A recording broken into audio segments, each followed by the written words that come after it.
Bismillahirrahmanirrahim. Assalamualaikum warahmatullahi wabarakatuh. Innal hamdalillah nahmaduhu wa nasta'inuhu wa nastaghfiruh wa na'udzu billahi min shururi anfusina wa min sayyiati a'malina may yahdihillahu fala mudhillalah wa may yudlil fala hadiyalah. Asyhadu an la ilaha illallah wahdahu la syarikalah wa asyhadu anna Muhammadan abduhu wa rasuluhu la nabiyya ba'dah. Allahumma shalli ala sayyidina Muhammad wa ala alihi wa sahbihi ajmain, amma ba'du.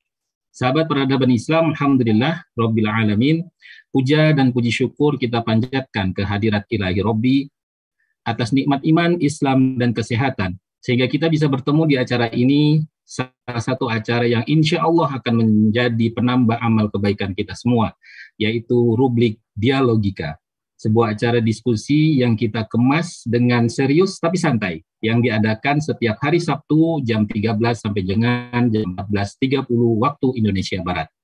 Dengan mengangkat tema-tema yang aktual yang sedang diperbincangkan di tengah-tengah masyarakat. Salawat serta salam kita haturkan kepada Nabi besar kita, Rasulullah Muhammad Sallallahu Alaihi Wasallam, yang telah memberikan petunjuk kepada kita semua dalam mengarungi kehidupan di dunia yang fana ini. Dan teriring pula salawat serta salam kepada keluarga beliau, sahabat, dan pengikutnya hingga akhir zaman. Sahabat peradaban Islam, rubrik Dialogika kali ini mengangkat tema yang menarik, ya, yang akan kita diskusikan bersama, yaitu berkenaan dengan pernyataan, ya, pernyataan dari Kepala Staf Angkatan Darat yang terbaru, yes, yang menggantikan Jenderal Andika Perkasa yang naik penjabat Panglima TNI baru-baru ini, yaitu Jenderal TNI Dudung Abdurrahman. Ya, pasti sahabat peradaban Islam tidak asing dengan nama beliau ini. Ya, beliau dalam satu kesempatan berkunjung ke markas Kodam 17 Cendrawasih di Jayapura, ada pesan-pesan yang disampaikan kepada para prajurit waktu itu. Yang kami catat di sini salah satunya adalah mengingatkan kepada para prajurit untuk selalu bertugas mencintai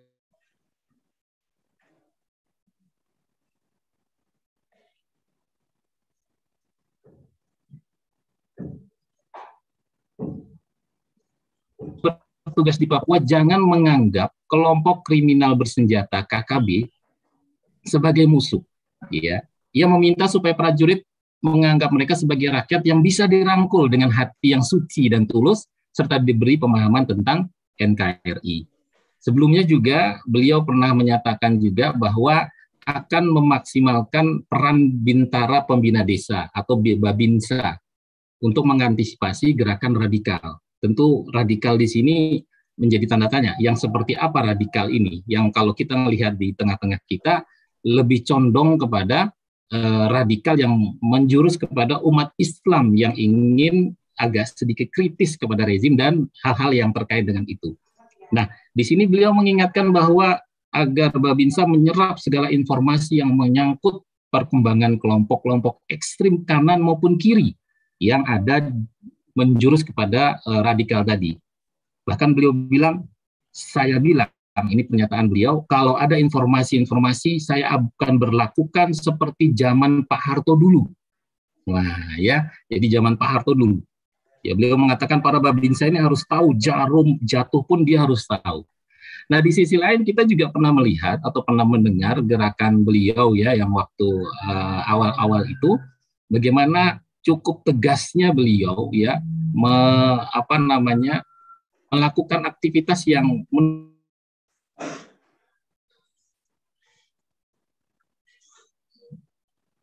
menurut sebagian, ya, pengamat mengatakan bahwa, ya, dan turun ke jalan untuk membantu Satpol PP waktu itu ketika HRS datang waktu itu. Nah, disinilah akhirnya beliau dikenal dengan sebutan Jenderal Baliho seperti itu oleh para netizen menyebutnya. Nah, baik, dari sini sebenarnya apa yang diharapkan atau apa yang ingin kita diskusikan lebih panjang lebar berkenaan dengan hal ini. Oleh karena itu nanti di dalam 90 menit ke depan, saya Rahmat Hidayat sebagai host di sini dan ditemani oleh narasumber yang telah hadir bersama kami. Kita akan membahas satu tema, KSAD KKB Papua disayang, ulama diserang. Nah, kali ini ada dua narasumber kami hadirkan. Yang pertama, kita sapa dulu Bung Dr. Slamet Ginting. Beliau adalah pengamat militer.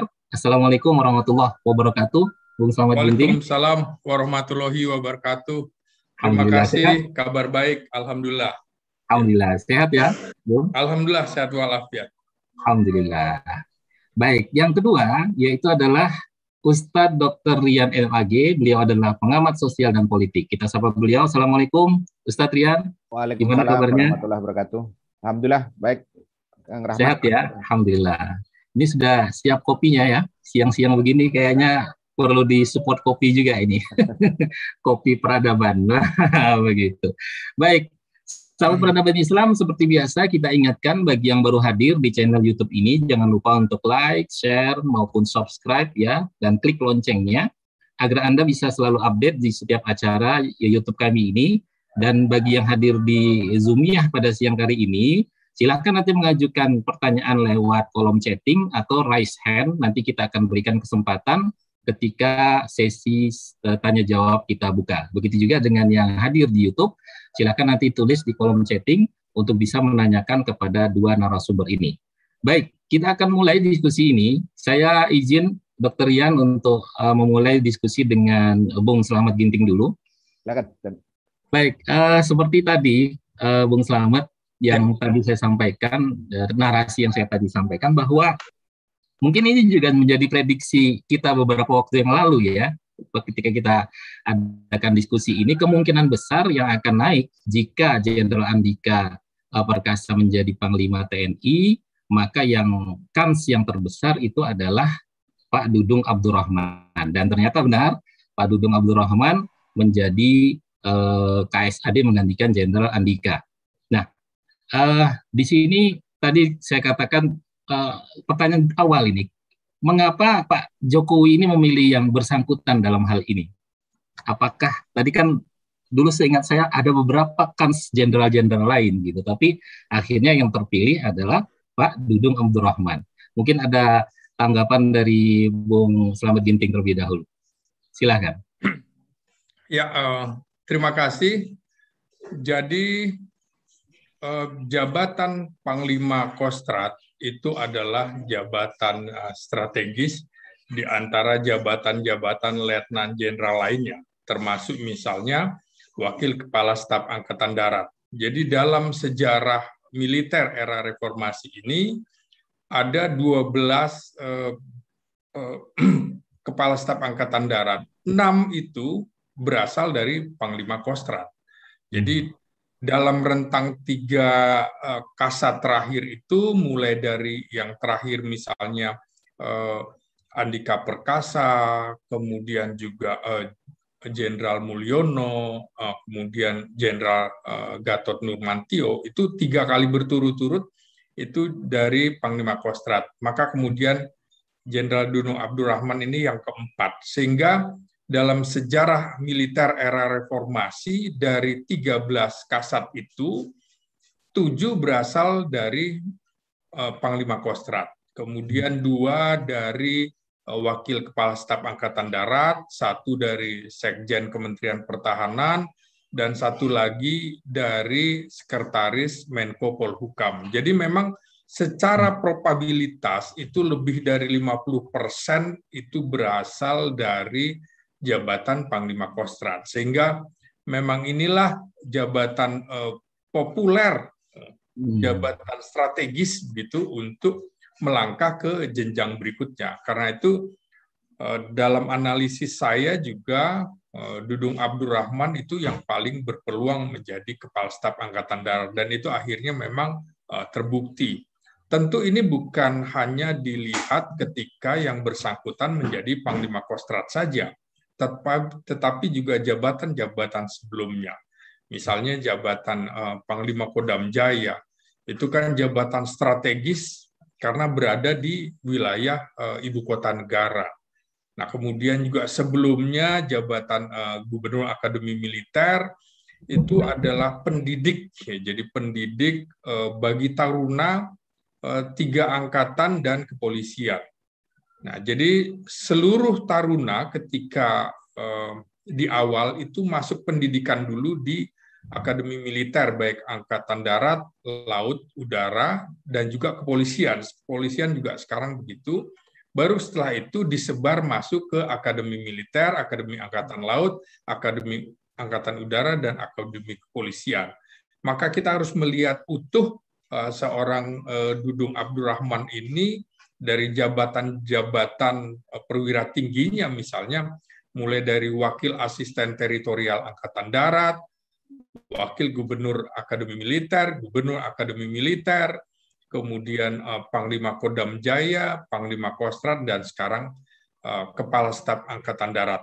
Itu yang kemudian menjadi poin mengapa yang bersangkutan terpilih atau diberikan amanah menjadi Kepala Staf Angkatan Darat. Tentu yang paling fenomenal adalah ketika seseorang itu menjadi Panglima Kodam. Apa yang telah diberikan yang bersangkutan kepada bangsa dan negara, kira-kira itulah yang menjadi sebuah penilaian dari Presiden selaku pemegang kekuasaan tertinggi atas Angkatan Darat, Angkatan Laut, dan Angkatan Udara sesuai dengan konstitusi, Undang-Undang Dasar 45, dan juga sesuai dengan Undang-Undang Nomor 34 Tahun 2004 tentang TNI. Begitulah konstitusi menyebut persyaratan-persyaratan tersebut. Demikian, Bung Rahmat Hidayat. Ya, artinya dari sisi kapabilitas jabatan yang tadi jenjang karir dari Dudung Abdurrahman ini memang ini kalau bahasa saya itu Pak Presiden ini kepincut begitu ya, dan tadi ada prestasi-prestasi yang ditorehkan di tengah-tengah negeri ini begitu ya, Bung? Ya, betul. Karena memang kalau kita lihat Jenderal Andika Perkasa lulusan Akademi Militer 1987, kemudian Jenderal Dudung Abdurrahman lulusan Akademi Militer 1988 kelompok B. Sehingga memang reorganisasi, maksud saya ada kaderisasi dari senior ke junior, sehingga memang kesempatan itu diberikan kepada juniornya Jenderal Andika Perkasa. Dalam hal ini memang tidak melampaui dan tidak ada yang kontroversial dari sisi itu. Begitu, Bung Rahmat. Oke, baik. Nah, namun kalau saya tadi masuk kepada poin yang disampaikan pada saat beliau menyampaikan di markas markas di Cendrawasih ya, markas. Nah, ini kan jadi sedikit terbelalak mungkin beberapa warga umat Islam mobil khusus begitu kalau saya melihat, tapi juga saya baca juga beberapa pengamat-pengamat yang lain juga mempertanyakan ini maksud beliau ini apa, ini merangkul KKB Papua yang notabene memang pada faktanya justru sudah jelas-jelas begitu melakukan ya kalau bahasa kita sudah melakukan kekerasan, pembunuhan begitu ya, baru-baru ini ada pembakaran dan lain sebagainya. Nah, ini kalau dari Bung Slamet Ginting melihat apa di balik dari statement pernyataan dari Pak Dudung Abdurrahman ini? Ya, jadi kita harus melihat dalam konteks jabatan dulu. Seperti saya kemukakan tadi, misalnya Bintang 1 itu ketika menjabat wakil asisten teritorial Kasat, wakil gubernur akademi militer, itu tugasnya saja sudah berbeda-beda. Kemudian menjadi gubernur Akmil, menjadi Pangdam Jaya, menjadi Pangkostrat, menjadi Kepala Staf Angkatan Darat. Nah, Kepala Staf Angkatan Darat dalam tugas, fungsi, dan wewenangnya bertugas membina, kemudian menyiapkan pasukan atau personil yang akan didayagunakan oleh Panglima TNI sebagai pengguna kekuatan. Jadi Kepala Staf Angkatan Darat itu fungsinya adalah menyiapkan dan membina personil. Beda ketika Dudung Abdurrahman juga menjadi Panglima Kostrat. Panglima Kostrat adalah posisi Kotama, Komando Utama Operasi Strategis. Jadi bisa masuk lingkup secara nasional. Beda lagi kemudian ketika posisinya sebagai Pangdam Jaya. maka itu sebagai Kotama Ops dan Kotama Bin. Komando utama pembinaan berada di bawah Kepala Staf Angkatan Darat, sebagai komando utama operasi berada di bawah Panglima TNI. Jadi publik harus paham dulu posisi-posisi itu. Nah, kita melihat bahwa salah satu tugas Kasat itu tadi menyiapkan dan mendukung kebijakan Panglima TNI. Panglima TNI dalam hal ini memang sudah menyatakan, jadi tidak bisa sepotong-sepotong kita melihat persoalan. Panglima TNI akan mengedepankan operasi kemanusiaan, operasi yang berbeda dalam menangani kasus kelompok kriminal bersenjata. Jadi ini harus dipahami dulu. Jadi posisinya adalah mendukung kebijakan Panglima TNI.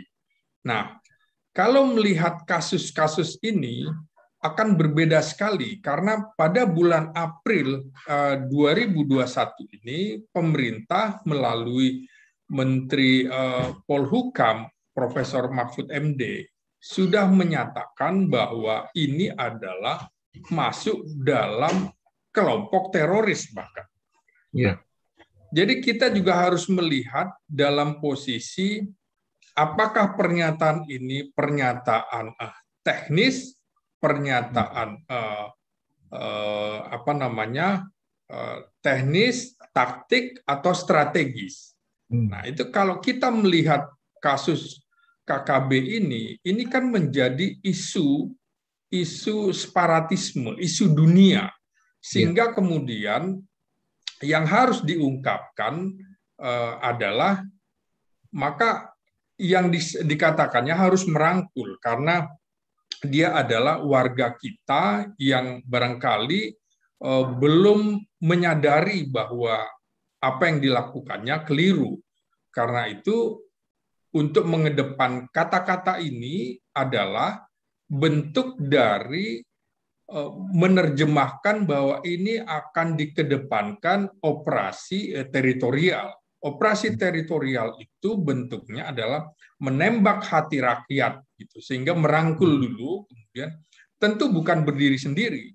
Di belakang operasi teritorial maka ada operasi intelijen, kemudian baru di belakangnya operasi tempur. Jadi jangan dibalik operasi tempur dulu, intelijen, baru teritorial. Maka publik harus menerjemahkan bahwa pernyataan Jenderal Dudung Abdurrahman ini bahwa TNI akan mengedepankan operasi teritorial, pembinaan teritorial. Karena itu tadi dalam peristiwa ini, dalam kasus ini, yang kita hadapi bukan hanya front bersenjata saja, tapi ada yang disebut misalnya front logistik oleh mereka. Front logistik ini misalnya mereka melakukan kejahatan kriminal dan segala macam untuk mengumpulkan bahan-bahan logistik untuk perjuangannya. Kemudian juga ada front bersenjata itu tadi. Lalu ada front politik. Front politik juga dibagi dua, dalam negeri dan luar negeri. Luar negeri tentu kita tahu misalnya ada Benny Wenda yang mendeklarasikan ini di London. Maka kemudian juga di dalam negeri juga ada gerakan-gerakan politiknya. Apalagi 1 Desember ini biasanya memang dirayakan sebagai harinya OPM, gitu. Operasi Papua Merdeka. Selain itu juga tentu ada yang disebut operasi psikologis, bagaimana kemudian mereka melakukan gerakan-gerakan clandestine seperti itu. Jadi publik harus melihat secara utuh dulu. Kalau kemudian tidak bisa memahami, gagal memahami ini, maka tidak mampu menjelaskan, tidak mampu memahami apa konteks yang diucapkan oleh Kasat Jenderal Dudung Abdurrahman. Seperti Bung Rahmat bilang tadi, bahwa Babinsanya akan melakukan seperti Babinsa era Presiden Soeharto. Saya menerjemahkannya begini.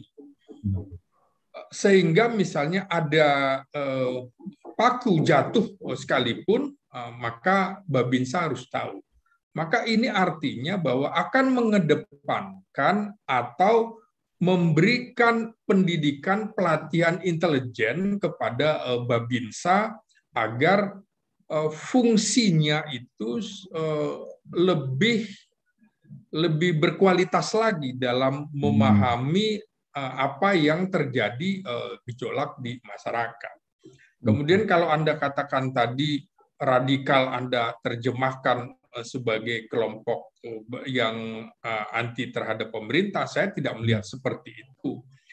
Kalau TNI mempelajarinya, ketika bicara kelompok radikal atau kelompok ekstrim, maka ada 3 kelompok yang disasar.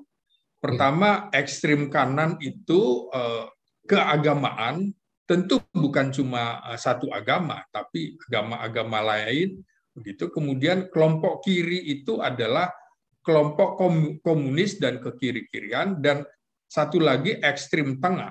Ekstrim tengah itu misalnya liberal, kemudian juga LGBT dan lain-lain, yang kejahatan-kejahatan lain di luar ideologi kanan atau kiri tersebut. Jadi harus memahami secara utuh dulu sehingga kita tidak melakukan praduga yang bisa menimbulkan fitnah. Saya juga sekalian mau meluruskan tentang tema diskusi kita ini.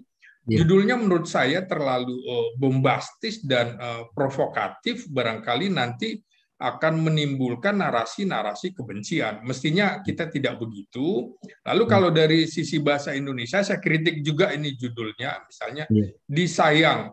Disayang itu kata kerja, mestinya di dengan sayang itu disambung. Nah, kemudian kalau di dan sayang dipisah, itu namanya kata tempat. Kemudian juga dibenci begitu. Maka kemudian itu juga kalau kata kerja, maka harus digabung. Jadi judulnya aja udah salah nih, bombastis dan provokatif. Menurut saya kita harus menghindari narasi-narasi kebencian, karena tujuan kita dalam berdiskusi ini justru mencari solusi. Kita berusaha tabayun agar tidak menimbulkan salah penerapan, kemudian juga menjadi menimbulkan fitnah. Yang ini yang harus kita hindari, begitu Bung Rahmat Hidayat. Dan disinilah kita berdiskusi, bertabayun dengan para narasumber yang kredibel gitu, dari pengamat politik, pengamat sosial budaya juga ya, Bung. Nah, ini tapi saya terima kasih, memang benar ini tadi ada penulisan yang bisa kita nanti teman-teman tim juga bisa menjadi evaluasi bersama. Tapi yang jelas ini narasi yang kita buat ini adalah bukan memprovokasi tapi bertanya gitu, makanya di belakang ada tanya. Tapi sangat baik sekali Bung Slamet Ginting. Jadi kita bisa menjadi evaluasi juga. Baik, mungkin saya beralih dulu ke Ustaz Dr. Rian untuk mengetahui pendapat beliau. Ustaz, ini kan tadi sudah cukup panjang lebar dijelaskan ya, bahwa dari sisi kapabilitas ya Kasat Dudung Abdurrahman ini sudah memang istilahnya memang tepat begitu ya. Jabatan beliau dari Pangkostrat ya, bahkan terakhir ini menjadi Gubernur Akademi Militer ya, sebelumnya juga di Pangdam Jaya begitu. Artinya dari sisi kapabilitas beliau ini sudah pas dan tepat untuk menjadi Kasat. Nah, namun dari sisi tadi kita juga sudah mendiskusikan berkenaan dengan pernyataan beliau tadi, Bung Slamet Ginting, ini juga menjadi satu pertanyaan ya, retorik juga, apakah ini bagian dari strategi ya, teknis atau apa begitu dari pernyataan itu. Tapi dari tugas ya Kasat, dilihat dari tugasnya tadi memang adalah membina dan menyiapkan personil ya, beda dengan kesatuan-kesatuan yang lain. Nah, di sini maka pernyataan beliau tersebut ya cukup tepat ya, kalau boleh saya mengatakan seperti itu, berkaitan dengan pernyataan untuk merangkul KKB tadi. Nah, dari sisi pengamatan sosial politik ini dari Ustadz Dr. Rian seperti apa tanggapannya? Monggo silakan. Terima kasih. Bismillahirrahmanirrahim. Assalamualaikum warahmatullahi wabarakatuh. Waalaikumsalam Terima kasih Kang Rahmat dan juga kepada Bung Slamet Ginting ya atas waktunya pada kesempatan ini kita bisa bertemu dan alhamdulillah ini pertemuan insya Allah ya, penuh dengan keberkahan. Amin. Ya. Amin. Amin.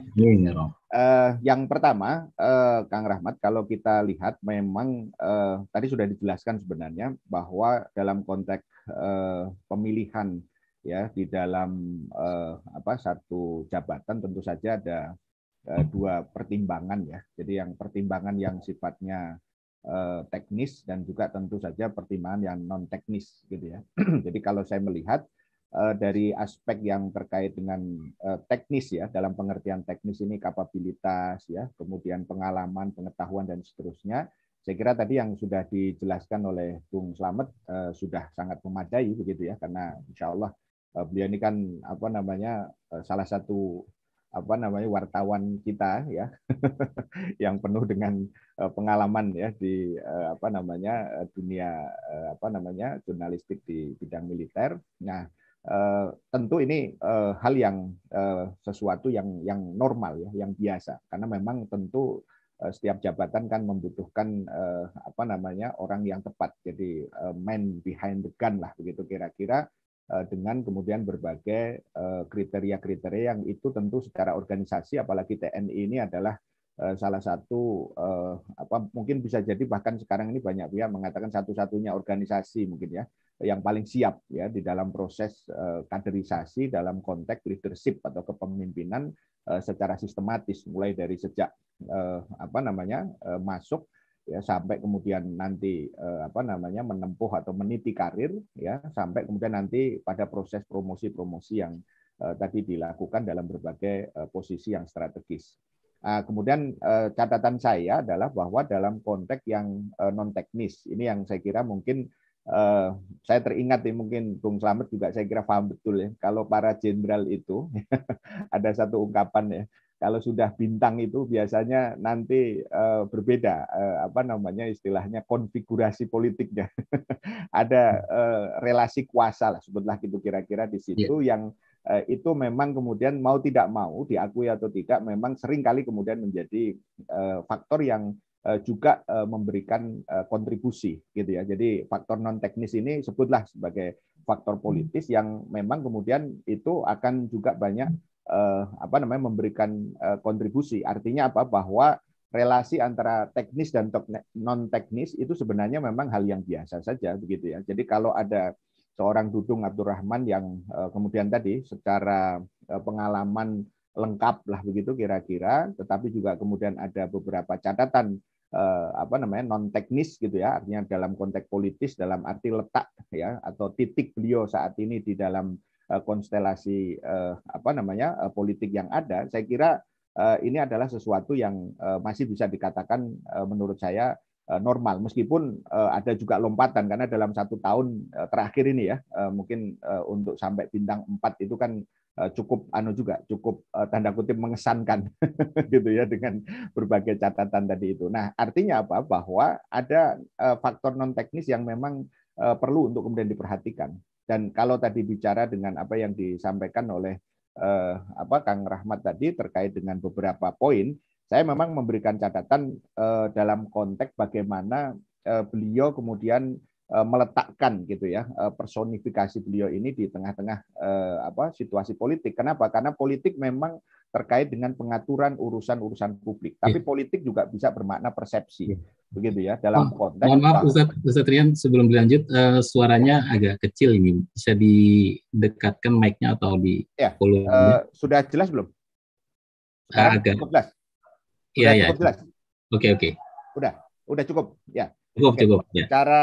Saya lanjutkan Mas. Secara catatan saya dari beberapa aspek tadi itu, misalnya beliau ini kan memang sudah punya tadi ya rekam jejak. Nah, yang saya lihat yang akan kemudian menjadi catatan dalam pengertian persepsi politik itu memang dalam konstelasi hari ini itu memang rangkaian-rangkaian langkah yang dilakukan. Sebutlah misalnya tadi ketika beliau melakukan apa namanya penertiban begitu ya, baliho yang dipersepsikan. Saya bicara dari sisi dipersepsikan oleh apa banyak pihak yang kemudian tentu akan juga memberikan apa namanya penilaian kenapa kemudian hal tersebut dilakukan. Itu kan juga tentu saja akan sangat apa namanya berbeda dengan kemudian ketika apa namanya orang mungkin menangkap beliau itu sebagai seorang yang memang tadi apa namanya profesional begitu ya, karena di situ kemudian ada dimensi politik yang saya melihat apa namanya akan menjadi catatan khusus ya bagi beliau. Kemudian yang kedua juga sebelumnya beliau juga ya sempat ya menjadi kontroversi terkait dengan masalah patung ya yang ada di apa namanya apa monumen apa namanya Lubang Buaya pada saat itu ketika terkait dengan tokoh-tokoh gitu. Meskipun memang nanti setiap tindakan kan tentu pasti ada alasan ya, tetapi kita melihat ini sebagai rangkaian persepsi karena politik itu juga pada titik tertentu adalah persepsi sehingga kemudian ada semacam kesan publik yang kemudian terbangun bahwa pada konteks itu ada semacam tadi apa orang-orang yang memiliki apa katakanlah peran di dalam penumpasan terkait dengan PKI misalnya dalam konteks patung tadi itu kemudian juga tadi semacam dihilangkan begitu ya dalam konteks peran itu. Kemudian yang ketiga saya kira terkait dengan tadi bagaimana kemudian ketika apa namanya beliau juga apa membuat tadi ya pernyataan saya kira terkait dengan agama itu juga menurut saya penting juga untuk kemudian di apa namanya dicatat juga gitu ya terkait dengan bahwa pada saat itu di Bandung ya memberikan brief ya kepada para prajurit ya terkait dengan bahwa agama itu di mata ya Tuhan itu sama. Ini juga penting juga untuk kemudian karena banyak pihak juga kemudian mengkritisi tentang pernyataan itu dalam arti konteksnya maupun juga kemudian dari substansi pernyataan itu sendiri ya sehingga kemudian akhirnya beliau juga memberikan pernyataan klarifikasi ya pada saat itu. Nah yang terakhir saya kira dalam konteks tadi ya yang disampaikan oleh Kang Rahmat tadi tentang KKB maupun juga kemudian terkait dengan radikalisme, saya kira mungkin dalam konteks apa yang tadi disampaikan oleh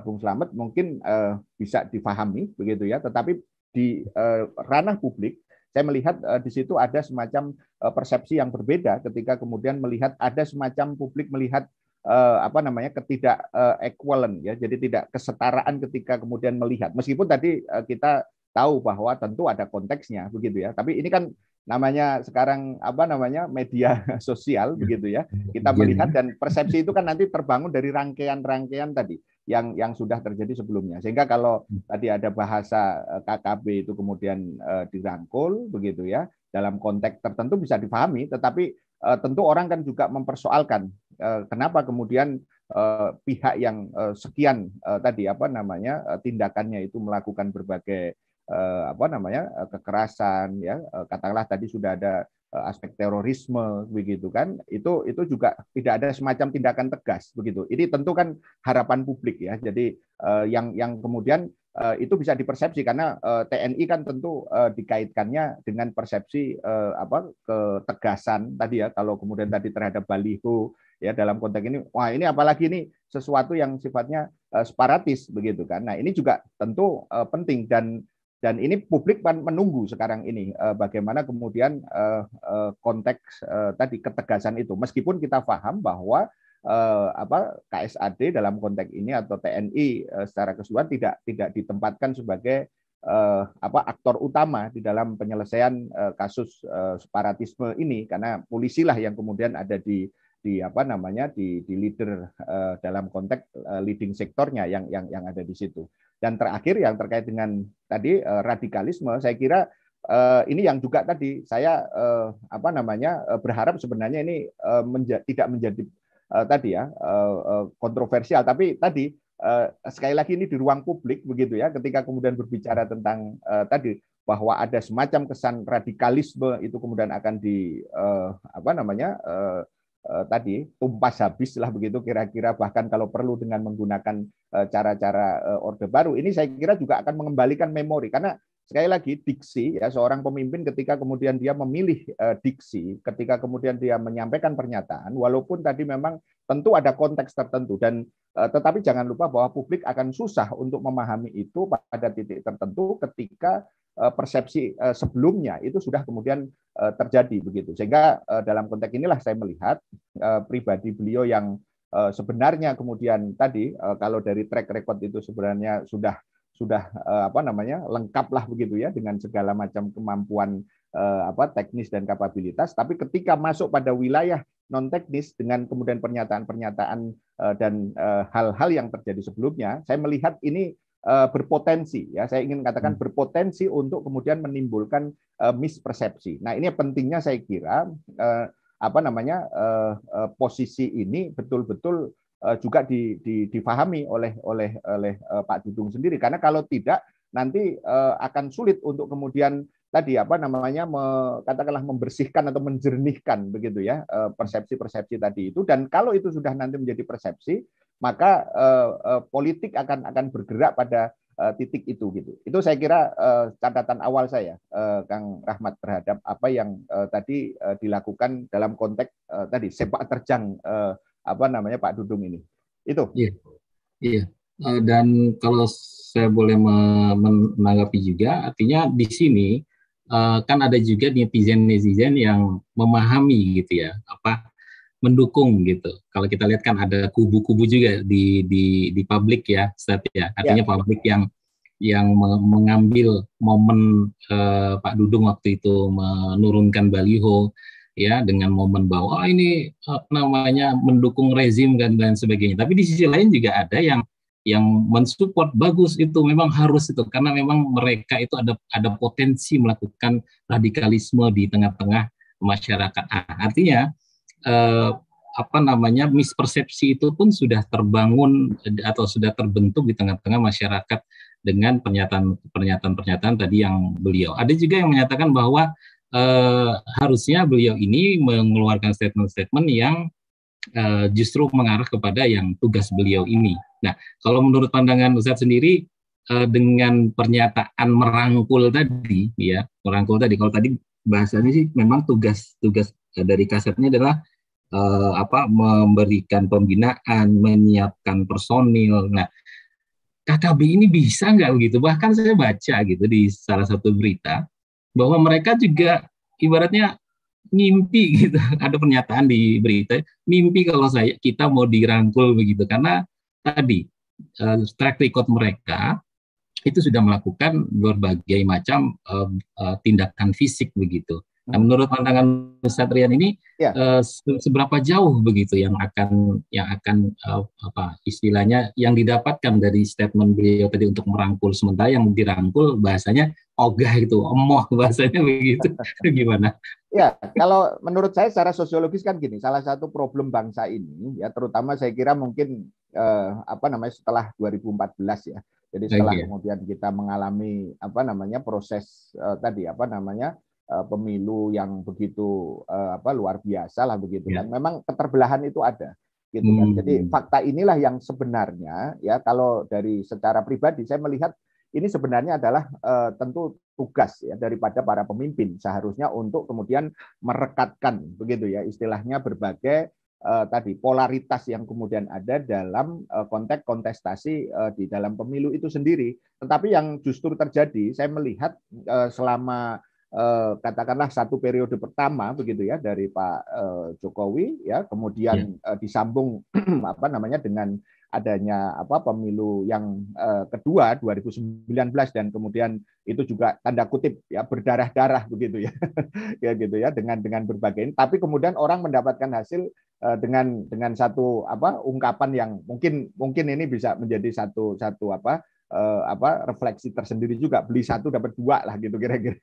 Mungkin dari sini kita bisa melihat memang ada upaya untuk kemudian tadi melakukan istilahnya merekatkan lah begitu dari kubu-kubu yang ada tadi. Tapi kita pada tingkatan lapangan itu justru sebaliknya, itu polarisasi itu semakin ini. Karena apa? Saya melihat ada fungsi daripada buzzer-buzzer politik yang sebenarnya ini banyak dikritik sebelumnya, karena sempat mungkin kita mendengar adanya salah satu kementerian ya yang kemudian melatih lah begitu kira-kira sejumlah kemudian pihak yang kemudian itu memfungsikan sebagai buzzer-buzzer yang sebenarnya kalau dalam konteks ketatanegaraan kita mestinya itu tidak ada. Tapi kemudian semacam tanda kutip dipelihara tadi itu. Nah ini yang tadi saya lihat pernyataan itu kalau dilihat dari titik itu, maka inilah yang kemudian nanti akan justru semakin menurut saya kontraproduktif untuk menyatukan tadi itu. Alih-alih menyatukan justru ada semacam satu pihak dia merasa kemudian tanda kutip secara politik dizolimi begitu ya. Satu sisi kemudian ada yang kemudian diangkat gitu ya. Ini saya mencoba melihat perasaan atau feeling dari publik gitu ya melihat hal tersebut gitu. Ya coba bayangkan kalau misalnya tadi kita lihat dalam konteks baliho misalnya itu kan kelompok-kelompok yang mewakili paling tidak elemen-elemen Islam misalnya Habib Rizik Syihab dengan FPI-nya begitu ya. Kemudian yang kedua juga ada peristiwa kilometer 50 yang juga kemudian sampai hari ini masih banyak kemudian tanda tanya. Kemudian itu semacam ada upaya yang sangat sangat keras lah begitu ya, memperlakukan orang-orang yang sebenarnya kita tahu mereka juga bukan orang-orang yang layak untuk diperlakukan seperti itu begitu kan. Jadi ada semacam injustice gitu ya. Jadi rasa ketidakadilan publik di situ yang kemudian muncul. Nah, ketika ada pernyataan itu sekali lagi terlepas daripada kemudian konteks. Memang konteks bisa dipahami, tetapi tidak semua orang kan bisa kemudian menangkap itu sebagai sesuatu yang tepat, sehingga kemudian ada semacam ada yang tadi satu diinjak gitu ya, satu kemudian diangkat begitu. Karena ini yang tentu kan dalam suasana seperti ini KKB jelas ya, Pak Mahfud tadi sudah juga disampaikan menyebutkan teroris, tapi perlakuan teroris itu kan sangat-sangat berbeda begitu, terkesan berbeda ya. Yang kemudian ini nanti akan membawa kita kepada tadi bagaimana kemudian public opinion itu kemudian terbelah pada saat yang sebelumnya itu kemudian kita tahu keterbelahan ini sudah dalam banget gitu yang ada di situ. Jadi saya kira di sini kita perlu mengkritisi hal-hal yang tadi diungkapkan tadi itu karena kalau kemudian ini tidak hati-hati, kalau menurut saya nanti akan bisa malah menimbulkan mispersepsi yang lebih masif dan itu akan sangat sulit untuk kemudian katakanlah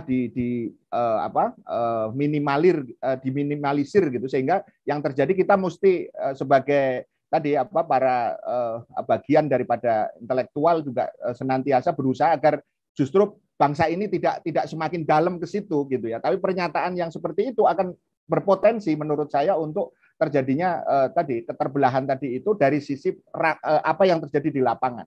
Begitu. Saya kira itu Kang Rahmat. Iya, baik. Kita sapa-sapa dulu para sahabat peradaban Islam ini. Alhamdulillah beberapa para sahabat peradaban Islam di Zoomia bisa raise hand ya, mengangkat tangan kalau memang ada pertanyaan kepada kedua narasumber, atau kalau malu-malu bisa chat di kolom chatting. Begitu juga yang hadir di YouTube, silahkan jika ingin bertanya kepada dua narasumber. Ini saya lihat ini sudah cukup banyak dari Bogor, ya dari Batam, ya kemudian ada dari Garut, ya dan lain sebagainya. Ini cukup banyak yang menyimak begitu dari ini ada yang dari Bang Anop, mantap Bang Ginting. Wah ini kayaknya sangat menggemari Bang Ginting ini. Baik, kita lanjutkan. Saya beralih ke Bung Ginting lagi, Pak Selamat Ginting. Tadi kan dikatakan oleh Ustadz Dr. Rian tadi ada persepsi-persepsi yang ada di tengah-tengah masyarakat dan ada potensi-potensi dari pernyataan-pernyataan beliau ini ya. Salah satunya tadi yang merangkul KKB Papua yang notabene memang di sisi fakta kita melihat banyak sekali ininya ya kejahatannya kalau bisa saya katakan, bahkan sudah dikatakan teroris tadi. Nah, kalau tadi dikatakan tugas dari Kasat ini berbeda, yang tadi ada yang dikatakan membina, menyiapkan personil. Namun di satu sisi juga KKB juga sudah menyatakan di salah satu media saya baca itu mereka emoh gitu untuk dirangkul begitu. Bahasanya cintanya bertepuk sebelah tangan begitu. Kira-kira dengan konteks seperti ini, apakah strategi tadi kalau dikatakan lagi ini bisa jadi strategi, ini juga bisa jadi teknis untuk bisa menguatkan ya warga yang ada di Papua ini, apakah bisa berhasil dengan kondisi seperti tadi? Mereka menolak ini untuk dirangkul gitu. Kira-kira strategi apa lagi jika mereka tidak mau dirangkul oleh TNI di sana? Mungkin dari pengamatan Bung Slamet Ginting ada bisa kita dapat pencerahan begitu, monggo silakan. Iya. Jadi kita harus lihat dulu juga ketika kemudian Jenderal Dudung Abdurrahman itu menjadi Panglima Kostrad. Yeah. Salah satu concern-nya ketika baru saja dilantik menjadi Panglima Kostrad, tidak lama kemudian langsung berangkat ke Papua. Nah, seperti saya bilang tadi, tugas utama Panglima Kostrad juga beda dengan Kepala Staf Angkatan Darat. Yeah. Omongnya pasti berbeda juga. Maka dia mengunjungi pasukan tempurnya, memberikan support semangat, karena tugas Panglima Kostrad adalah memang Kostrad ini tukang gebuk gitu, tukang pukul dari masalah-masalah yang strategis. Maka kemudian ketika menjadi Kasat, omongannya berbeda karena konteks tugasnya berbeda. Orang harus memahami dulu. Kalau tidak bisa memahami tugas, fungsi, dan wewenangnya, maka bias. Kalau saya nggak bias, karena saya paham perbedaan jabatan, perbedaan tugas dan wewenangnya begitu. Sehingga harus bisa dipahami. Tentu seperti Anda kemukakan, ini orang yang mau dirangkul atau kelompok yang mau dirangkul itu menolak. Ya tentu saja menolak, karena tujuan separatisme di dunia dimanapun adalah melepaskan diri dari negara. Jadi kalau di Indonesia tentu melepaskan diri dari pangkuan Ibu Pertiwi Negara Kesatuan Republik Indonesia. Karena itu memang ini kan rebutan pengaruh rakyat begitu ya. Rakyat mau mendukung OPM atau mendukung Indonesia. Kalau saya selalu mengacu kepada keputusan konstitusi, keputusan dunia, PBB sudah menetapkan ketika selesainya penentuan pendapat rakyat pada Agustus 1969, itu Papua dalam hal ini waktu itu sebutannya Irian Barat sudah dinyatakan melalui resolusi PBB adalah wilayah Indonesia. Jadi sudah clear gitu. Jadi tidak perlu lagi dibahas secara politik dan lain-lain. Tapi ini kan mereka mau melepaskan diri. Karena itu strateginya, jadi ada strategi, ada taktik, ada teknik. Maka strategi buat merangkul rakyat adalah seperti itu. Menembak hatinya supaya tetap masih dalam pangkuan Ibu Pertiwi. Kalau yang tidak mau, maka kalau bicara intelijen, bagaimana lawan itu kemudian kita ajak menjadi netral, kemudian menjadi kawan, kawan itu menjadi sahabat, menjadi saudara. Jadi kan ada tahap-tahapannya. Sehingga wajar kalau kemudian seorang kasat berbicara seperti itu, lalu dijawab oleh kelompok separatis itu, gue nggak mau sama lo kan, kira-kira begitu. Ya wajar juga gitu. Nah inilah yang perang, makanya dalam kasus ini tentu bukan semata-mata mengedepankan cara-cara militer, tapi juga cara-cara non-combatant atau near militer. Atau bahasa lainnya, maka menggunakan diplomasi dan militer. Maka pernyataan ini bagian dari diplomasi. Jadi tidak bisa kemudian kita melihat di permukaan saja dirangkul, kemudian tidak dipukul. Enggak. Pasukan tetap disiapkan. Toh kemarin kita bisa lihat bahwa pada tanggal 20 November kemarin ada salah satu personil Koramil persiapan di Yahukimo itu kan ditembak. Iya, Kemudian betul. 2 hari kemudian ada pembakaran dan lain-lain. Apakah kemudian tetap berdiam diri? Tentu tidak. Sehingga operasi-operasi yang dilakukan TNI kan tidak juga digembar-gemborkan. Sehingga masyarakat harus paham, kok ini disayang-sayang sementara pihak lain digebuk-gebuk, ya nggak gitu. Kita harus lihat konteksnya secara utuh gitu. Jadi ada diplomasi, ada di militer, ada kemudian tindakan militer. Jadi memang seperti saya kemukakan, yang namanya separatisme di dunia manapun ingin melepaskan diri. Jadi Ya. memang nggak ketemu cara-caranya, ya memang nggak ketemu, beradu pengaruh di sini.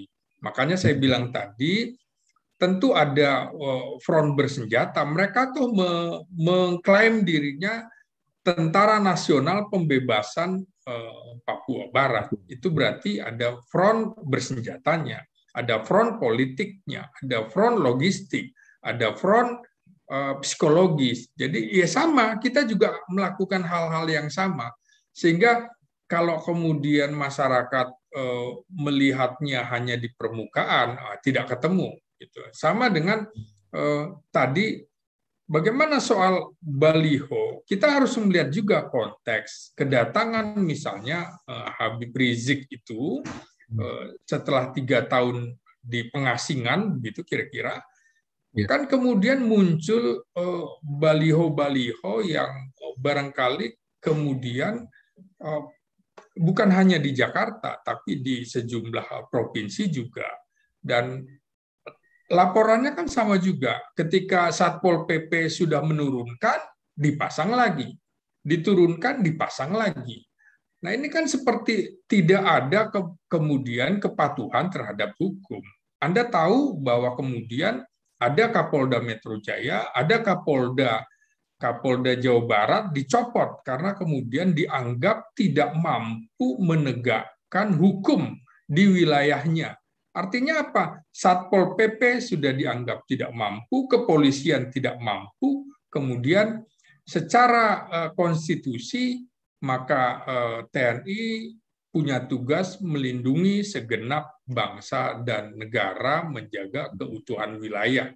Nah, jadi ini diterjemahkan setelah melalui beberapa tahap. Setelah itu toh akhirnya pangdam-pangdam di sejumlah wilayah di Indonesia akhirnya juga menurunkan baliho. Jadi kita tidak melihat konteks baliho saja, tapi juga harus melihat konteks seorang Habib Rizik Syihab, konteks FPI, kemudian dalam perjalanannya toh secara politik dan hukum dinyatakan sebagai organisasi yang tidak punya legal standing lagi, itu hasil keputusan pemerintah atau negara karena melibatkan sejumlah institusi termasuk kepolisian, Badan Nasional Penanggulangan Terorisme, Kementerian Dalam Negeri, dan lain-lain. Ada beberapa kementerian dan itu diumumkan secara resmi oleh Menteri Menko Polhukam Profesor Mahfud MD. Rangkaiannya kan juga kemudian panjang. Ketika kemudian setelah mengumumkan itu, akhirnya ada juga tindakan-tindakan. Kita fair dari sejumlah pihak. Ada massa yang menggeruduk rumah dari orang tuanya Profesor Mahfud MD di Madura, minta agar Mahfud tidak membubarkan FPI dan lain-lain. Toh Mahfud tidak bisa berdiri sendiri. Dia hanya menjadi juru bicara dari rapat itu. Nah ini kan juga tindakan-tindakan yang menurut saya di luar kepatutan ketika kemudian rumah orang tuanya digeruduk dan segala macam. Jadi kita harus juga melihat kontroversi dari FPI ini, bukan hanya kontroversi kok TNI menurunkan baliho dan segala macam. Juga kontroversi seorang Habib Rizik Syihab. Jadi kita mesti fair melihat, kita buka positif negatifnya. Tidak ada yang sempurna. Jadi organisasi ini ada kekurangannya, organisasi ini juga ada kelebihannya, ada sisi positif, negatif. Kita mesti fair melihat ini jangan kemudian menstigma ini buruk, yang lain baik, dan sebagainya. Jadi inilah tugas kita, antara lain memberikan pencerahan agar masyarakat juga bisa melihat secara utuh begitu. Proses-proses itu tidak berdiri sendiri, tapi ada proses-proses di belakangnya, sehingga ada keputusan-keputusan seperti itu. Jadi ketika sudah bicara masalah hukum, kita menyerahkan juga pada masalah hukum. Misalnya juga pada Undang-Undang Cipta Kerja ada pro dan kontra, ketika kemudian keputusan hukum juga undang-undang ini dianggap menyalahi konstitusi, ya kita hormati juga. Jadi menurut saya sudah saatnya kita jangan terfragmentasi dalam polarisasi yang akut, dan ini yang senang bertepuk tangan tentu pihak-pihak asing kalau kemudian kita berhasil diadu domba. Kenapa kemudian VOC dan pemerintah kolonial Belanda bisa bertahan lama di sini? Karena kita mudah diadu domba. Sama dengan kasus Papua juga. Jangan sampai kemudian ada stigma bahwa Anda membela organisasi Papua Merdeka. Kan nggak enak juga. Sama juga dengan Anda membela organisasi yang dianggap tidak punya legal standing misalnya. Jadi jangan ada bias pemahaman hanya dari kacamata kuda. Jadi kita harus melihat secara keseluruhan. Kira-kira begitu, Bung Rahmat. Iya. Tadi kalau sedikit saya mengutip, harus ada istilahnya fair melihat, tidak harus pakai kacamata kuda begitu. Tapi ada satu juga hal yang mungkin juga perlu tadi yang disampaikan oleh Ustaz Dr. Rian gitu, pernyataan yang menurut sebagian pengamat itu sudah offside itu, yang waktu itu Kasat mengatakan semua agama sama begitu ya. Artinya kita juga mau memposisikan fair dalam menyikapi. Pada satu sisi juga pernyataan beliau juga yang ya tadi ada menyatakan ini offside, harusnya ya yang dikomentari itu dari sisi ya militer lah, kok ini malah ranah ulama bahwa mengatakan semua agama sama begitu. Bahkan ketika dikomentari loh, justru pernyataan saya itu ya kalau salah ya wajar gitu bahasanya. Saya kan bukan ulama, saya ini. Nah ini ada satu negasi bahwa ya kalau saya salah ya nggak apa-apa, saya bukan ulama gitu. Tapi di satu sisi kalau dari pernyataan Bung Ginting tadi, masyarakat harusnya melihat secara fair dari sisi ada tugas, ada fungsi dan lain sebagainya. Nah mungkin di sini yang tadi kalau saya kaitkan dengan penjelasan Dr. Rian tadi, muncullah persepsi di tengah-tengah masyarakat, muncullah potensi mispersepsi, dan ini kita melihat itu ya secara pribadi saya melihat ini seolah-olah dijaga di tengah-tengah masyarakat ini.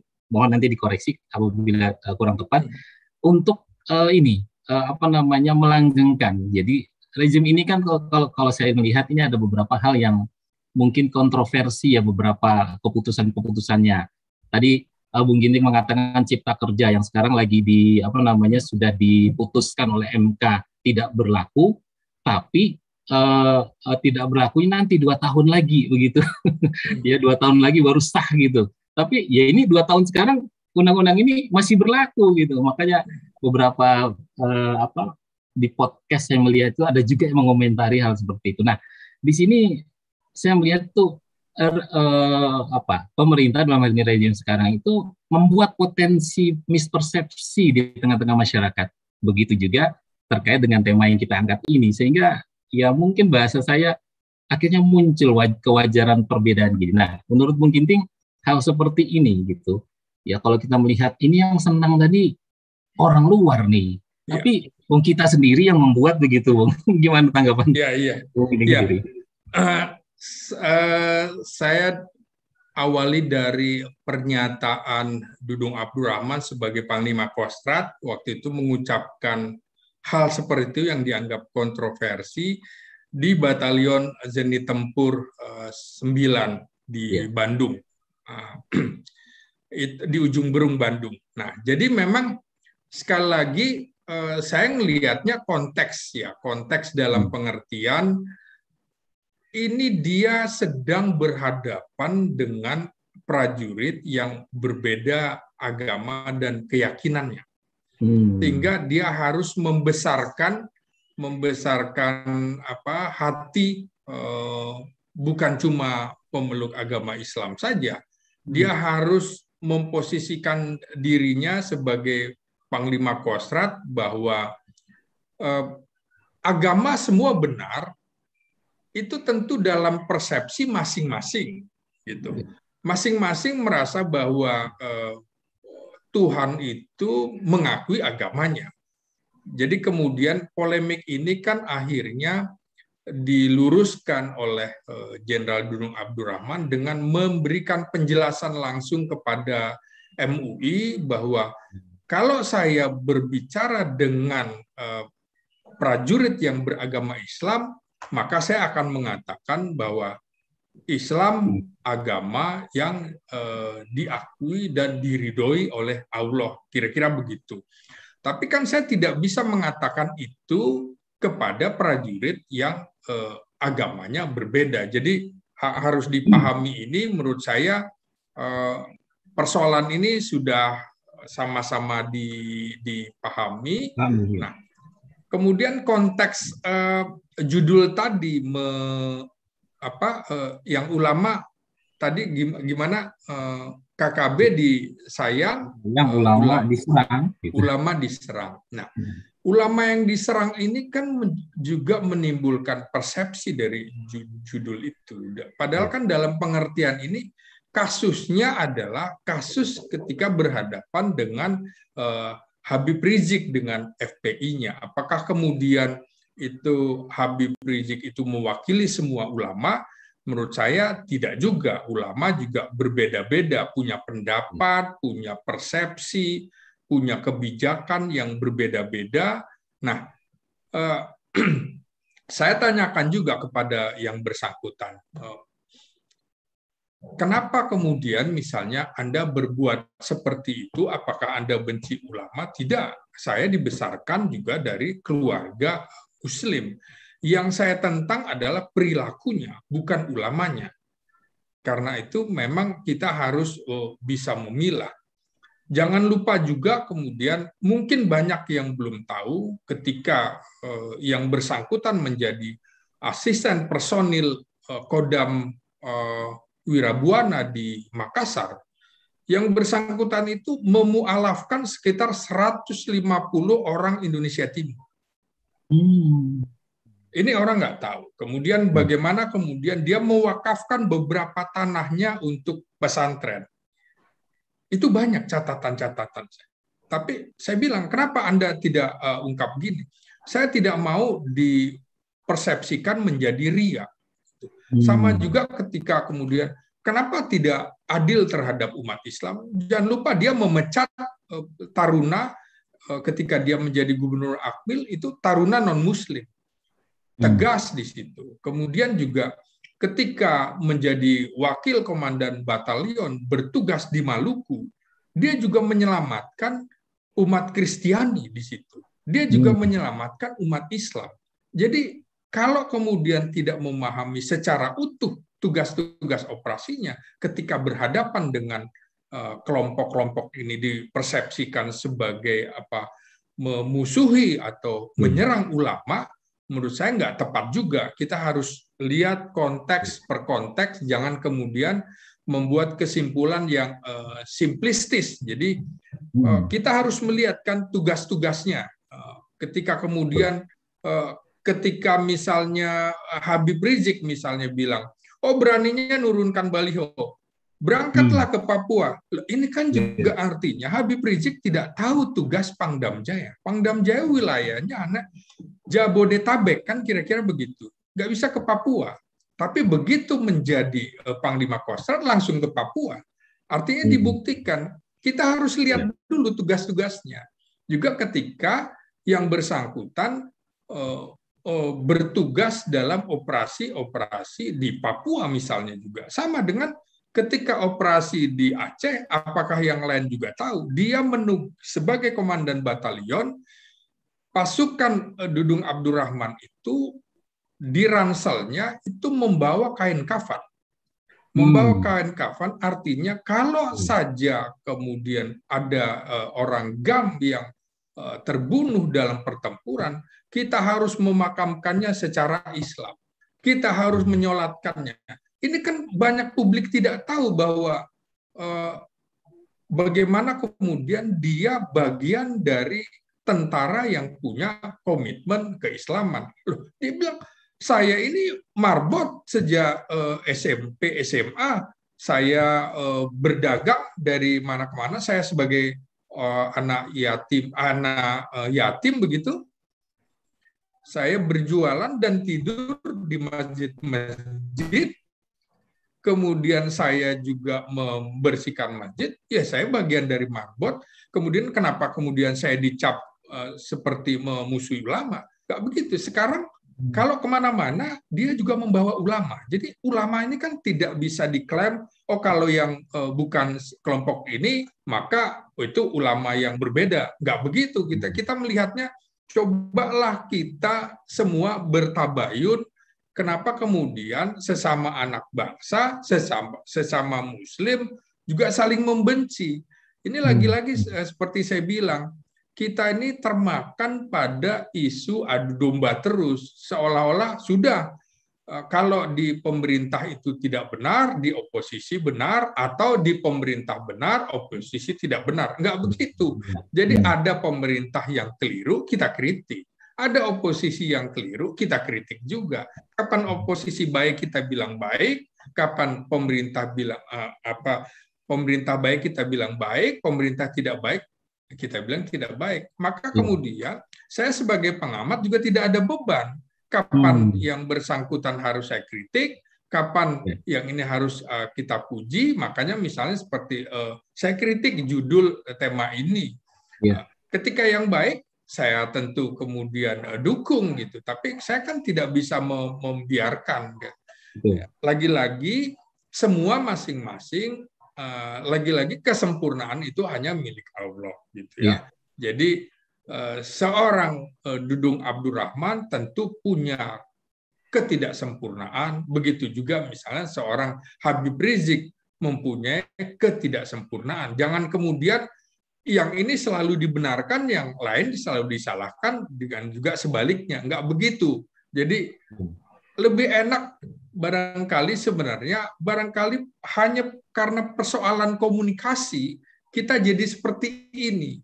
Kalau saya kan nggak ada beban, mau dengan siapa saya berkomunikasi sehingga bisa mendengarkan dari pihak ini, bisa mendengarkan dari pihak itu, sehingga saya coba berjalan di rel dan coba supaya fragmentasi polarisasi di Indonesia ini sudah harus diakhiri begitu. Jangan seperti tadi misalnya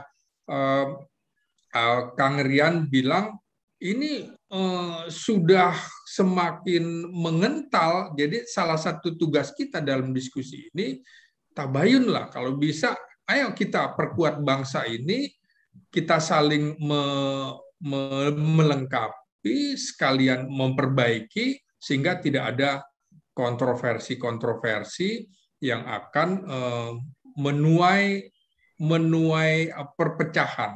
Salah satu tugas dari diskusi ini, sepakat tadi dengan Kang Rian, adalah kita mencari solusi. Begitu kira-kira.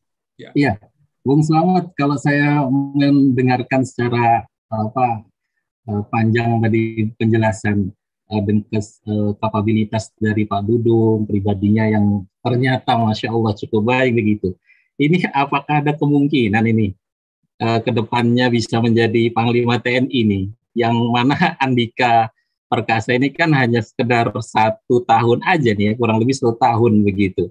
Ya, sekalian saya mau meluruskan yang tadi dikemukakan Dr. Rian.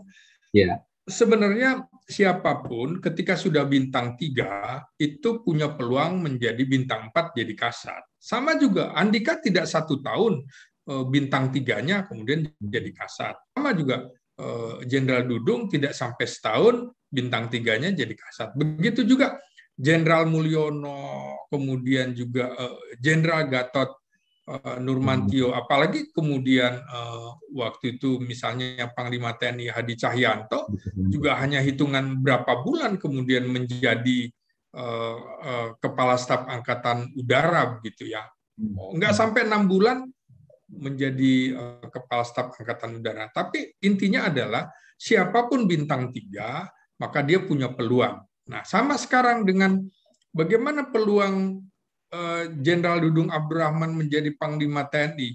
Siapapun Kepala Staf Angkatan itu semua sama punya peluangnya.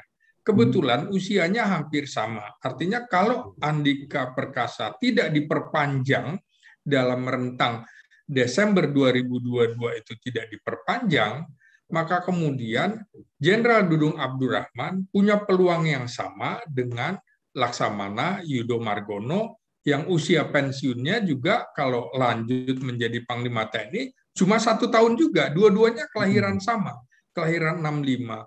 Kemudian Marsikal Fajar Prasetyo masih punya waktu sekitar 2 tahunan. Jadi semuanya punya peluang yang sama. Tapi lagi-lagi sesuai dengan amanat konstitusi, ini adalah hak prerogatif presiden untuk memilih siapa di antara mereka. Jadi keputusan presiden salah atau benar, ya sudah tanggung jawab presiden. Kita boleh mengkritisi, kita boleh sepakat, kita boleh tidak sepakat, tapi kita hormati siapapun presiden punya hak untuk memilih. Yang penting adalah dia memenuhi persyaratan pernah menjadi Kepala Staf Angkatan, itu saja.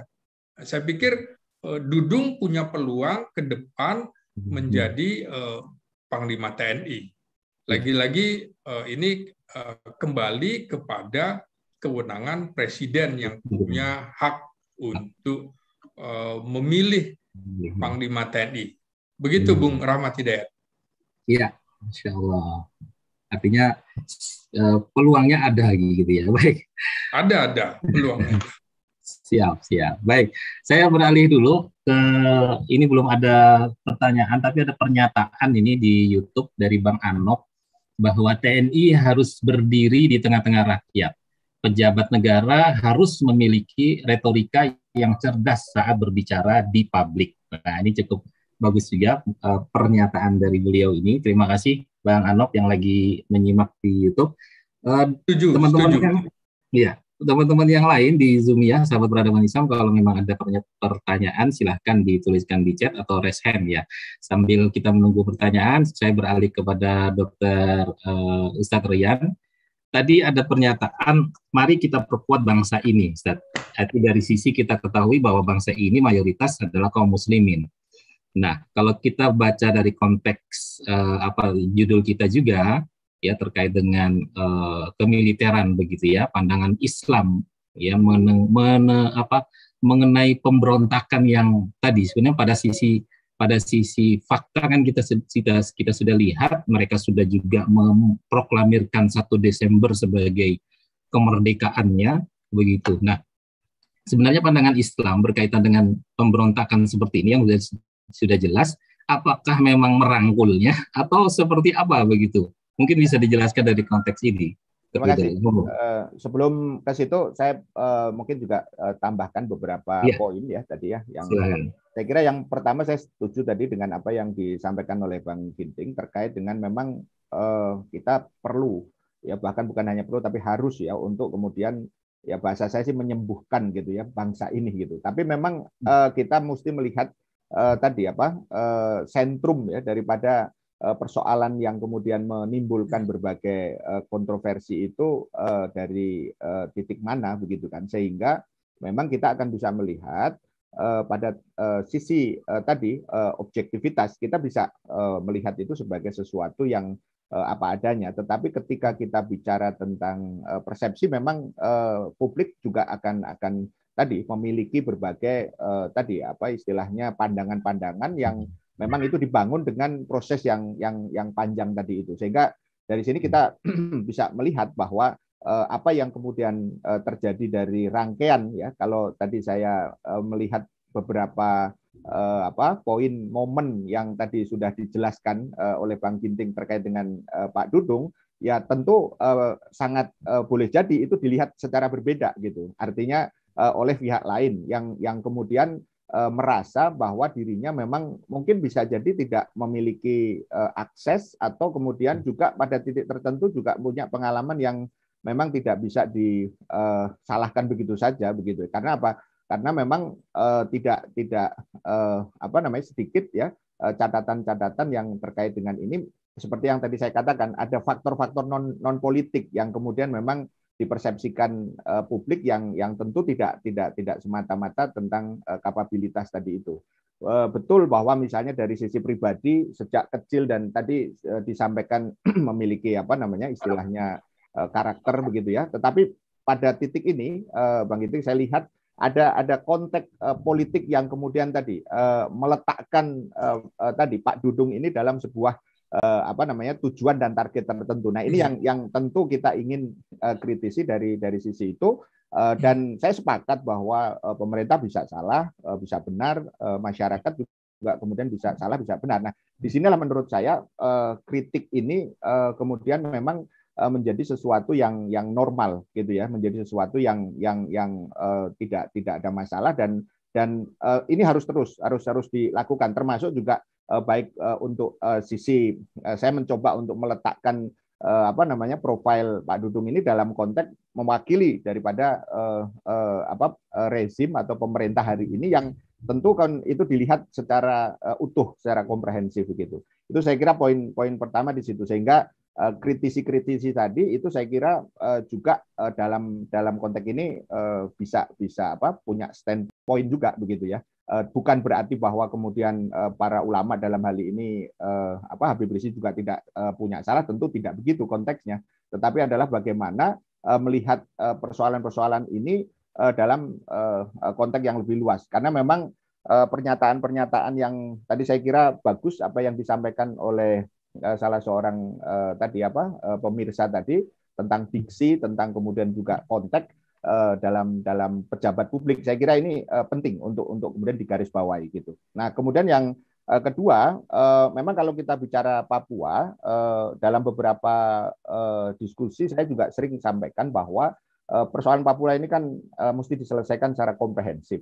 Tadi di aspek politiknya iya, aspek pembangunan juga iya, aspek kemudian militer dalam pengertian upaya untuk melakukan penegakan hukum pun juga harus begitu ya yang ada di situ. Nah, yang kita melihat kan di sini memang ada satu kondisi yang tidak cukup ya komprehensif itu dilakukan yang ini tentu harus dipahami. Publik sudah menunggu lama begitu ya bahwa kasus KKB kemudian OPM dan seterusnya ini kan tidak hanya sekarang gitu ya. Nah, artinya dalam konteks 2 periode terakhir ini tentu kan publik berharap banyak begitu ya, karena di situ ada satu proses yang sudah berlangsung tadi cukup lama, sehingga nanti dari situ kita akan bisa melihat jangan sampai kemudian ini berlarut-larut begitu ya. Dan saya kira ini momen yang tepat, karena sebagaimana tadi yang ditanyakan oleh Kang Rahmat tadi bahwa kalau kita bicara tentang Islam ya justru harus ada tadi ketegasan sekaligus komprehensivitas tadi. Ketegasan dalam pengertian tidak memberikan kesempatan ya kepada pihak-pihak yang melakukan berbagai upaya, karena kita punya pengalaman buruk dengan Timur misalnya begitu ya, dengan segala aspeknya di situ ya, karena pada tahun 99 misalnya saya kira banyak pihak waktu itu juga kemudian berusaha untuk mengingatkan agar jangan sampai Timur ini kemudian terlepas. Tapi kita juga melihat memang ada konteks internasional yang juga mesti untuk kemudian dilihat secara lebih luas begitu ya, tentang peran asing ini. Dan saya kira inilah yang kita dorong agar Panglima begitu ya dalam konteks ini maupun eksekutif ya dalam hal ini Presiden betul-betul memperhatikan persoalan tentang intervensi asing ini karena kita paham betul bahwa persoalan Papua ini bukan berdiri sendiri gitu ya, artinya tidak hanya ansih ya persoalan dalam negeri. Nah oleh karena itu belajar dari Islam saya melihat kasus dulu yang terjadi ketika di dalam peristiwa tadi khilafahan Islam yang pada waktu itu berpusat di Istanbul ya pada saat itu, kemudian ada gerakan-gerakan separatis yang pada saat itu ingin memisahkan. Itu memang faktanya tadi betul, saya sepakat separatis itu ya ingin memisahkan. Nah pada saat itu kan Hijaz ya, kita tahu Hijaz sekarang itu adalah Arab Saudi, itu kemudian melakukan upaya melepaskan diri ya dari wilayah kekhilafahan Islam pada waktu itu, pemerintahan Islam dengan dibantu Inggris ya. Kita tahu ada agen yang namanya Lawrence ya, yang kemudian kita kenal Lawrence Arabia itu yang kemudian melakukan. Nah, ini kita melihat dalam konteks inilah menurut saya satu upaya komprehensif tadi, apalagi tadi Jenderal Andika berusaha untuk mengembangkan salah satu poin di fit and proper-nya kan mengatakan tentang diplomasi militer begitu ya, yang secara internasional. Saya kira ini menjadi penting. Tetapi kita juga Bang Ginting ini juga khawatir juga karena kita tahu bahwa hari ini negeri ini kan sebagaimana juga diakui oleh Pak Luhut misalnya gitu ya, bagaimana kemudian kita sangat tergantung misalnya dengan Cina, apalagi Amerika udah pasti dengan konteks yang lebih luas gitu ya, dalam arti ada satu upaya yang mesti kemudian kita lakukan lebih begitu ya, sehingga dari sini kita rakyat tentu saja dalam konteks ini yang pasti akan terkait dengan masalah ini mesti terus mengingatkan kepada pemerintah dan para pihak ya tentu saja dalam konteks ini agar Papua ini benar-benar bisa kemudian diselesaikan dengan komprehensif begitu ya, termasuk di dalamnya konteks tadi aspek-aspek militer tadi, karena berkaca dari apa yang tadi saya sampaikan sebagai contoh saja, intervensi asing dan juga kolaborasinya dengan katakanlah antek-antek yang ada di dalam negeri begitu ya, komponen-komponen yang tadi memainkan peran di dalam negeri ini yang mesti segera dan publik sangat menunggu. Nah ini yang kita khawatir nanti tentu kan tentara tidak akan berjalan sendiri. Tentu politik tentara adalah politik negara gitu ya. Nah oleh karena itu titik ini yang justru kita tidak berharap nanti TNI itu akan dipersepsikan secara kurang tepat gitu. Nah ini menurut saya lagi-lagi dimulai dari pernyataan-pernyataan yang tadi diksi-diksi tadi itu yang saya bisa memahami apa yang tadi disampaikan Bung Slamet karena insya Allah beliau punya akses yang lebih lengkap begitu ya terkait dengan person Pak Dudung ini. Tapi pada sisi yang lain juga banyak pihak yang kemudian juga saya kira mungkin dengan berbagai keterbatasan informasi juga menyayangkan kalau kemudian ada pernyataan-pernyataan, karena ya saya sudah ingatkan dari awal ini ruang publik ini apalagi dengan media sosial hari ini, belum lagi juga dengan pengalaman kita di masa tadi 2014 ini keterbelahan ini yang saya kira Masya Allah lah, ini saya kira tugas besar kita semua, tapi pada sisi yang lain tugas kita sebagai rakyat mesti kemudian terus melakukan upaya pencerahan dengan keterbatasan informasi yang ada. Kita pun juga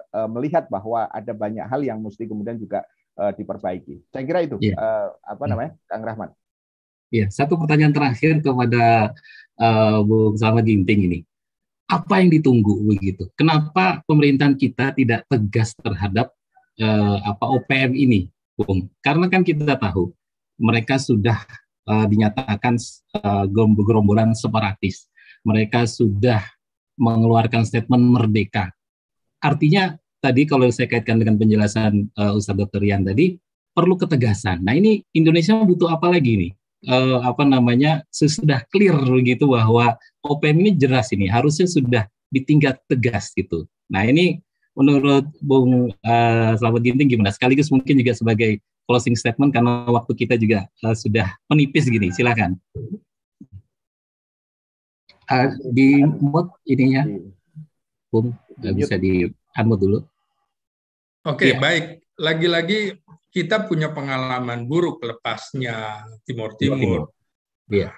Belajar dari pengalaman itu, saya kira semua pihak mesti memahami bahwa yang kita hadapi bukan sekadar OPM, tapi ada kepentingan internasional. Karena itu hati-hati sekali. Statementnya tentu Menteri Luar Negeri akan memberikan statement begini. Menteri Dalam Negeri statementnya begini. Panglima TNI, Kasat, dan lain pasti agak beda-beda. Kita harus lihat konteksnya.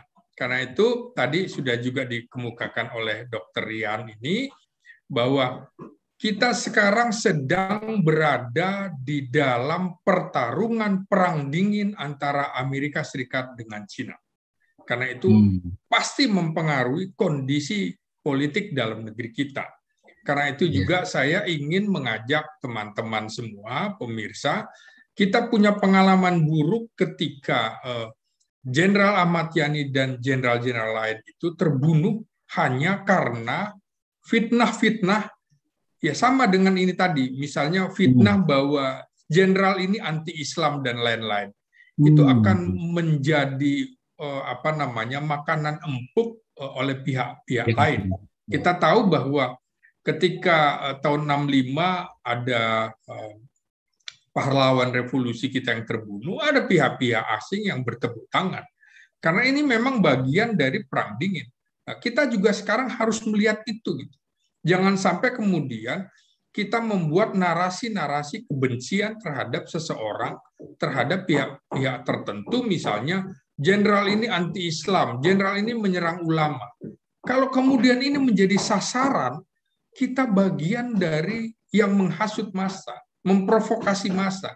Cukuplah peristiwa-peristiwa itu. Dan lagi-lagi kita harus tahu, dalam konteks media digital saat ini, media sosial begitu menguasai kita. Misalnya dalam konteks konflik ece-ece antara Arteria Dahlan dengan Anggiat Pasaribu.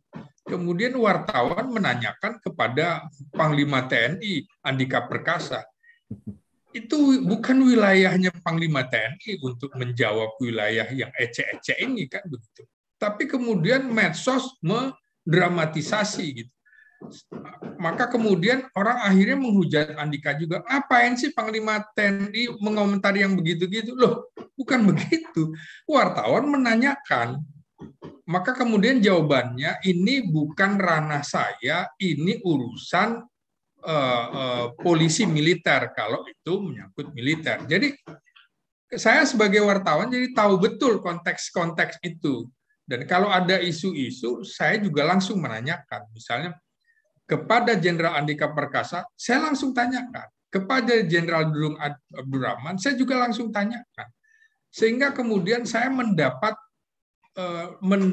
penjelasan yang utuh begitu. Oh, seperti ini konteksnya. Jadi kita belajar lagi, sekali lagi betul dalam konteks Islam, maka kita mesti tabayun semuanya. Ada kepentingan bangsa, kepentingan umat, kepentingan negara yang lebih besar. Kita jangan mau difitnah dan diadu domba. Ingat, ada kepentingan asing dalam kasus organisasi Papua Merdeka. Karena itu harus dipahami secara utuh. Siapa bilang pemerintah tidak tegas? Dari pemerintahan Soekarno sampai sekarang, soal Papua Merdeka itu jelas kok kita. Sama tegasnya. Dan itu kita juga jangan kemudian terprovokasi oleh pihak asing. Lagi-lagi seperti saya bilang, jangan sampai kita mendapatkan stigma sebagai pembela OPM. Karena urusannya sudah selesai. Agustus 69 itu sudah diumumkan oleh Perserikatan Bangsa-Bangsa bahwa hasil penentuan pendapat rakyat, Irian Barat itu yang sekarang namanya Papua dan Papua Barat adalah milik sah Indonesia. Jadi susah. Jadi sudah nggak perlu lagi dipertentangkan. Kita harus menjadi bagian yang mendukung pemerintah. Jangan kemudian karena kita beroposisi dengan pemerintah, nggak dukung, nggak gitu. Ini kepentingan bangsa dan negara. Dalam kasus ini kita boleh berbeda pilihan politik, tapi kalau untuk urusan nasionalisme, urusan bangsa dan negara, urusan umat, kita harus bersatu. Saya pikir itu closing statement saya, mudah-mudahan bisa dipahami. Kalau ada yang kurang berkenan, saya mohon maaf lahir batin. Saya juga tidak sempurna, barangkali ada keseleo lidah, saya mohon dimaafkan. Begitu, Dr. Rian, begitu. Terima kasih. Kang Rahmat, terima kasih. Baik. Ini tidak lengkap kalau tidak ada closing statement juga dan pernyataan terakhir dari Kang Rian ini. Walaupun 1 menit ya, Kang ya. 1 menit gitu. Silakan. Terima kasih. 2 poin saja. Yang pertama, saya kira ini mesti terus kemudian dikembangkan gitu ya, komunikasi secara lebih intens gitu ya. Ini, dan saya kira ini kita punya satu orang pakar yang kemudian akan sangat membantu ya di dalam proses penjernihan ya berbagai persoalan-persoalan yang kemudian tadi menyangkut sisi atau backstake lah gitu, kira-kira yang mungkin tidak semua orang pasti kemudian akan bisa mempersepsikan secara sama. Kemudian yang kedua, saya ingin juga menegaskan tentang tadi apa yang terjadi pada konteks tadi Papua dalam konteks ini. Saya kira sikap kita mesti memang sama begitu ya. Musuh utama kita dalam konteks ini adalah kepentingan asing tadi itu, yang memang secara langsung maupun tidak berusaha untuk kemudian memisahkan, sebagaimana juga yang sudah terjadi pada kasus Timur Timur begitu kan. Nah, oleh karena itu pada titik inilah kalau menurut saya kita mesti juga mengingatkan pada konteks ini dari teman-teman yang ada di pemerintahan terkait dengan apa yang kemudian menjadi skenario dari RAND Corporation.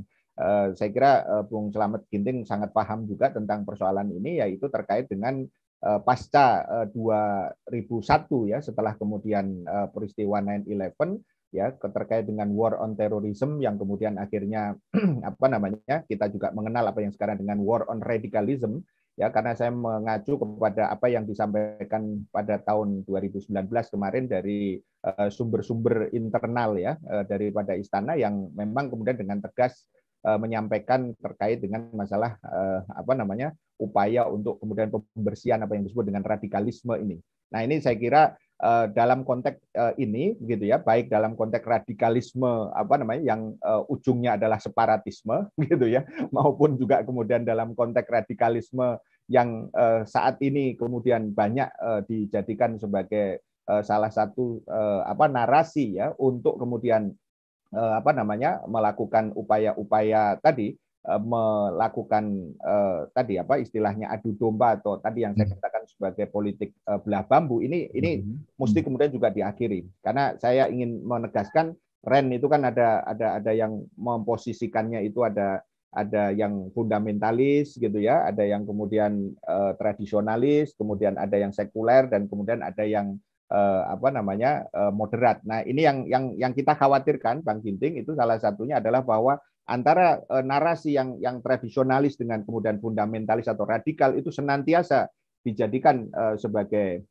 titik untuk kemudian tadi melakukan tadi polarisasi. Pada sisi yang lain kemudian secara kelompok yang moderat diangkat begitu kan, tapi yang jadi tetap harus yang sekuler. Ini saya kira pada titik ini insya Allah nanti menjadi perhatian bagi kita semua, sehingga masyarakat khususnya umat Islam secara mayoritas juga akan merasa tenang juga bahwa mereka benar-benar bukan yang dijadikan sebagai objek. Karena selama ini ada satu anggapan bahwa war on terrorism, war on radicalism itu pada ujungnya itu adalah kemudian umat Islam yang kemudian menjadi sasaran dengan berbagai hal ya, termasuk kasus yang terbaru misalnya penangkapan ulama-ulama yang ini. Saya kira ini memang perlu untuk kemudian nanti pada titik yang ini diingatkan kembali kepada pemerintah dalam konteks dalam negeri, tapi dalam konteks Papua saya kira kita mesti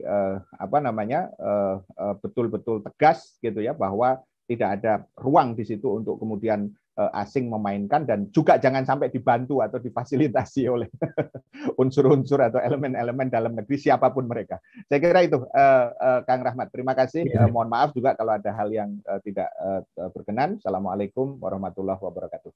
Waalaikumsalam warahmatullahi wabarakatuh. Saya juga mohon maaf jika ada hal-hal yang kurang berkenan, tapi diskusinya sangat menarik sekali, apalagi dengan Bung Slamet Ginting ini. Saya sering juga ngintip-ngintip ke YouTube-nya beliau ini. Kan ada YouTube beliau ya? Iya, iya. S Ginting Official.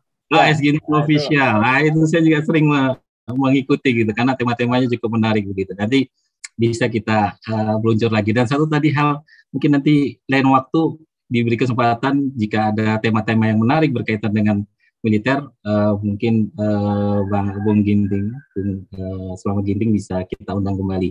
Terima kasih sekali lagi kepada Bung Slamet Ginting, Ustadz Dr. Rian, yang telah membersamai kami di acara kita Dialogika bertemakan tentang KSAD, ya, apakah KB disayang atau ulama diserang, ya, yang tadi diberikan masukan oleh Pak Slamet Ginting. Terima kasih masukannya, ini bagian dari encourage kita untuk memperbaiki narasinya. Tapi memang kalau bahasa itu terkadang juga ada faktor ketertarikan orang. Wah, ini itu menarik ini. Faktor jualannya. Baik, ala kulli hal kita adalah manusia, pasti ada salahnya, yang benar ada Allah Subhanahu wa taala. Kita mohon ampun kepada Allah Subhanahu wa taala apabila ada khilafnya. Baik, alhamdulillah telah selesai acara rubrik Dialogika pada kesempatan sore hari ini. Terima kasih, dan kami ingatkan kepada sahabat peradaban Islam, sore nanti ada rubrik remaja, ya, temanya awas bahaya lupa menangis, ya, dipandu oleh Kang Sirojul Falah jam 16 sampai jam 17 waktu Indonesia Barat. Sekali lagi terima kasih kepada kedua narasumber. Mari kita akhiri acara kita dengan menutup dengan doa penutup majelis. Subhanakallahumma bihamdika asyhadu an la ilaha illa anta astaghfiruka wa atubu ilaik. Billahi taufiq wal hidayah. Wassalamualaikum warahmatullahi wabarakatuh. Waalaikumsalam warahmatullahi wabarakatuh. Berkibarlah bendera putih warisan Rasulullah. Waalaikumsalam warahmatullahi wabarakatuh. Seluruh umat Islam dalam naungan khilafah. Berkibarlah araya panji hitam perjuangan Rasulullah. Gentarkan musuh, gelorakan jihad, jihad fisabilillah.